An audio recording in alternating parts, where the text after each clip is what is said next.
Every year, people make the same fitness goal, train harder. But most fail because recovery gets ignored, especially connective tissue that muscles depend on to grow. Frog Fuel was developed by Navy SEALs and perfected by a Stanford-trained scientist, delivering 15 grams of nanohydrolyzed collagen protein that digests in just 15 minutes. It's science-backed and ready to drink. No mixing, no sugar, no junk. This year, don't just train harder, recover smarter. Go to frogfuel.com. That's frogfuel.com. Stay unbreakable. Hey there, it's Ryan Seacrest for Safeway. It's cough, cold, and flu season. Do not get caught feeling under the weather. Get back to feeling good with savings on all your cold and flu essentials. Now through February 24th, shop in-store or online to stock up and save on items like Mucinex Fast Max Liquid Gels, Vicks DayQuil and NyQuil Combo Packs, Hall's Cough Drops, and Tylenol Children's Liquid. The offer ends February 24th. Restrictions apply. Offers may vary. Visit Safeway.com for more details.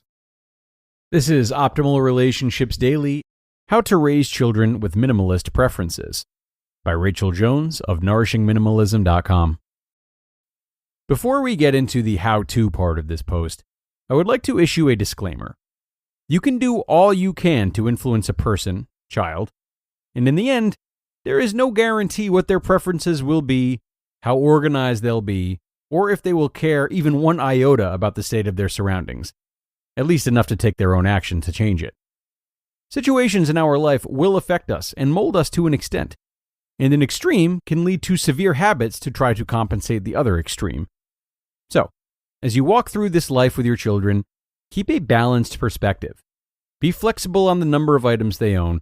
Don't freak out when they bring dollar store stuff home from a birthday party, and don't force them to hang on to things because you see the sentimental value to it. Start young. Obviously, if you started on your simplified journey after you were already in the throes of raising children, this step is impossible. But if you have a baby or toddler, you can begin teaching them now. Talk about things. I can't stress this enough. Personally, I had to learn to talk to my children. Not that I didn't speak to them, but I didn't talk to them in a way to help them understand things that we were doing or going to do. I would talk to them about school and listen to their stories, but I neglected to tell them that I had been planning all week. Saturday we're going to declutter the toys. And I never mentioned it until I was grabbing a garbage bag and heading towards their bedroom. Talking is essential to decluttering because there is an emotional process that we have to go through as we get rid of things. It's important for children to understand what is normal, that feelings are okay, and the importance of acknowledging and working through those feelings. Their space needs to be their space. Don't go through stuff while they're away. Don't toss the junky toys and papers without asking permission. Let them feel like they have a say of what stays and what goes in their space. If you get rid of things while they're gone, they will begin to hide things and fear your decluttering, which will turn them more into hoarding tendencies. Remember, we are aiming for balance. As you help them think through what they should keep and what they should discard, avoid pressuring them to keep certain sentimental things. As adults, getting rid of gifts is very difficult. But if the child is willing to do that, don't impose any guilt or shame on them. Just bite your tongue and let them get rid of the item. Involve them in the process. This goes right along with the previous 2 points. Talk to your children and let them have a say. Talk about the organizations you donate to. What do they provide for the community? Who do they help? Talk to your child about how the things they give away provide homes and food and clothing for people that are struggling. Talk to them about how they feel when their room is clean and clear of clutter. When emotions come up, acknowledge them. It's okay to feel sad that their favorite shirt is too small. Ask if the child wants you to take a picture of it so they can remember. It's okay if they don't like an outfit that Grandma gave them.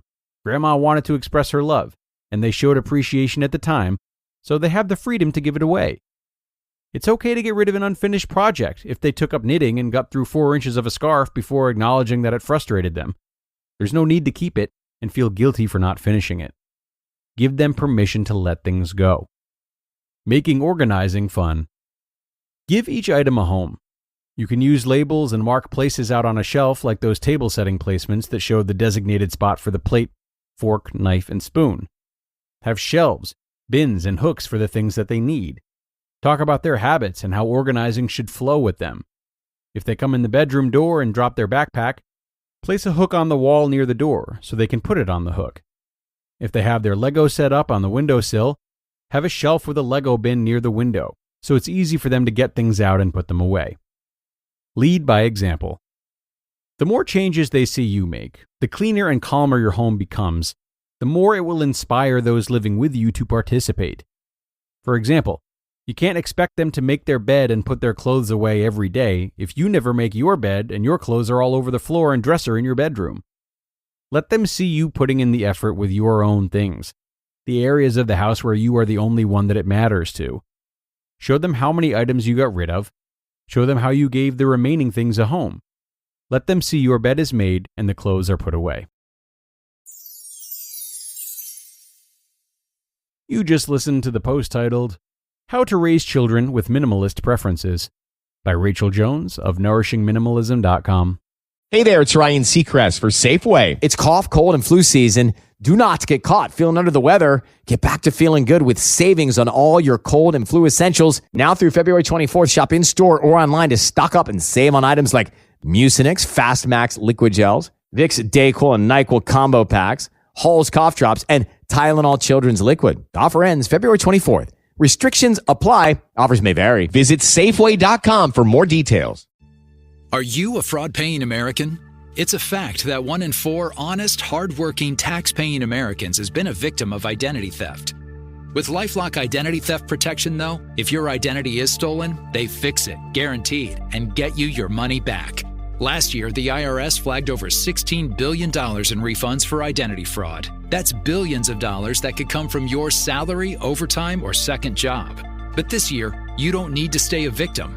LifeLock monitors millions of data points per second for your personal information and alerts you to threats you could easily miss on your own. And if your information does fall into the wrong hands, only LifeLock has US-based restoration specialists who are backed by the $1 Million Protection Package. Because this tax season, fraud-paying American is something no American should have to claim. Visit LifeLock.com/iHeart and save up to 40% your first year. That's 40% off at LifeLock.com/iHeart. Terms apply. Okay, and thanks to Rachel for that one. Another mother who dares to involve her family and children in minimalism. Not always an easy task. That's why I love this list of hers today. And I really love all the emphasis on smoothing the emotional transition for kids especially. Of course, that goes a very long way for all of us, not just kids. And it strengthens communication while simultaneously forgoing any surprises. And make sure that while you're communicating what this minimizing is all about, you're not just explaining why it's happening, but also explaining how it will benefit them so that they have something to look forward to. Maybe they'll have more space to play. They'll have more time on their hands. They'll help someone so much by donating, etc. Surely, if you are a believer in minimalism, you can see how it offers a host of benefits to all areas of life.